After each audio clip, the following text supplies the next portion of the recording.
had a day job. I'm working at the silk screen printing place, printing wallpaper, and it was hectic, rough on the back, but nevertheless, it was something to pay the bills, so it can give me time to actually go home and work on music and not have to worry about my mom asking me, hey, where's my rent money, blah blah blah, because I stayed in my mom's place, the only place I could stay in where I can actually play the bass as loud as I wanted to and never had anyone complain about how loud the bass was, because it wasn't how loud the volume was, it was the bass. The bass would travel through the whole neighborhood, and actually everybody, no one really complained about it. So one day while I'm at my job, I had my little Walkman. Now they have iPods, but back then I had my little Walkman. I had all these tracks playing in my headphones, and I had a partner who would lift the screens with me at the silk screen printing place. And he was thinking I was ignoring him or actually going crazy, because I would be mixing these songs in my head that I hear in my iPod, and I wasn't talking to him. And he's like, hey man, I told my boss that I don't know what's up with D, but he's been like talking to himself or like mumbling shit. So these cats fired me. They thought I was going cuckoo. I was like antisocial, but I was just into my game, into my music. And these cats was just, they wanted to be better silk screen printers. I was like, dude, you gotta be freaking kidding me. This is not my home. I'm just stopping through. So them firing me ended up being the absolute best thing that ever happened to me. So I go home, head hung low. My mom was, straight ghetto mom. She just didn't allow you to be down on yourself. It's like, look, I told you not to spend all your money on that equipment. You're not even dressing the way a young man should be dressing. All that stuff that you get from a parent. You should spend money on your, looking nice and saving some money. And all I was into is my DJ shit. So to lift my spirits, mom said, look, you need to just lift your spirits up, because I'm not going to pay your bills. You're going to have to go find another job, and whatever it is you're trying to do, just give it all you got. And I was like, cool. Still mad at my mom because she didn't show me no love. She was just straight hardcore, get the fuck out. That's not my problem. So I go in my little lab, fire up the gear, and I start making this beat. Then I don't know where I'm going to go with this beat, but I'm vibing with this beat, bam, bam, bam. But I need a hook. Like, what is the hook? What's the topic?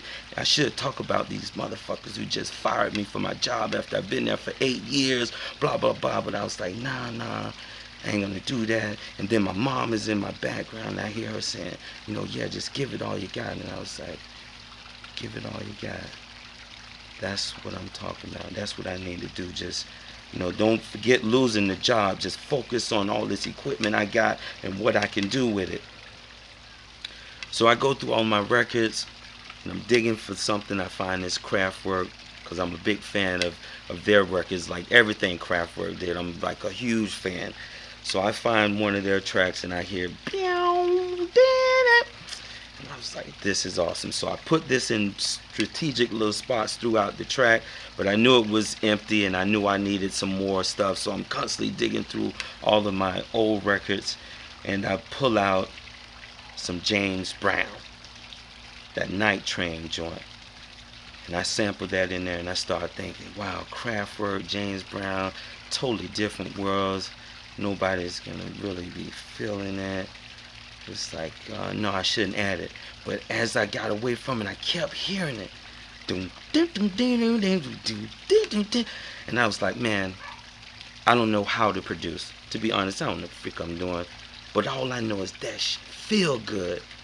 So I take that record and I put James Brown right back in it. Boom, I put it in there. She's pick up on. So now I'm start putting the track together. Beat is going. Pick up on this, and so I saved that because I knew I couldn't really scratch that good. And then Mark had joined the group by then, MD Rock, and I knew he can cut, or him or one. DJ Slice could actually cut it better than me, but that's an idea to bring into the song later on. And all I was focused on was the hook, to give it all you got, how I was gonna, throw it in there.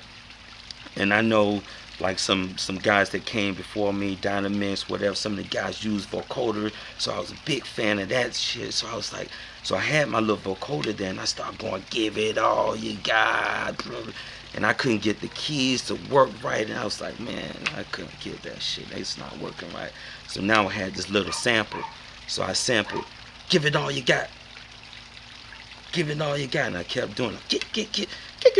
Played the thing all 100 ways, and I finally settled on what we now, the emphasis. Give it all you got. Give it all you got. So now I have all of that playing, and I can't, I'm not known as the best writer.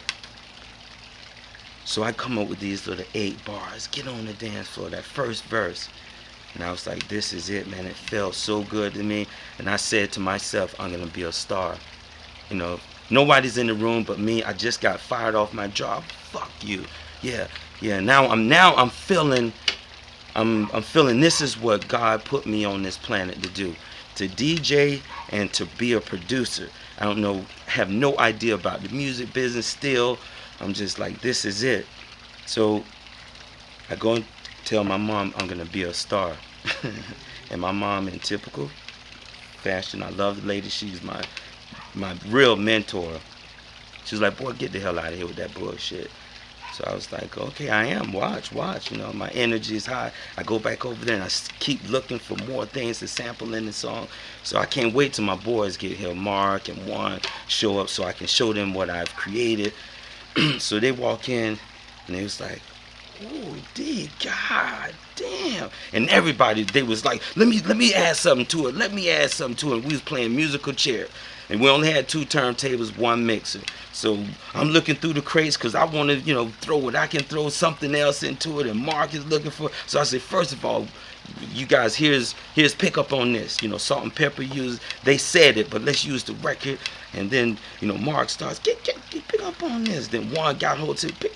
And I was like, yeah, that's it. Throw it in there. And Juan started putting it here. And then the scratching, the real scratching, that non-fish, putting that in, DJ Slice killed it.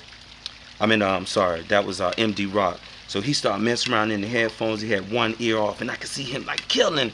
And I was like, how can we put this in the song? So we cut out a section of the song, took out all the music, and just let him go. And dude, it was like the best thing ever. Opposed to like a band or a drummer doing a drum roll to lead into the next verse. He let it in with the scratch. He like laid it out, and the way he ended, it was like bam, slingshot right into the next verse. And when we were done with that thing, all of us sat back and said, we got something. We don't know how it's gonna go to the next level, but we all knew it was we had something.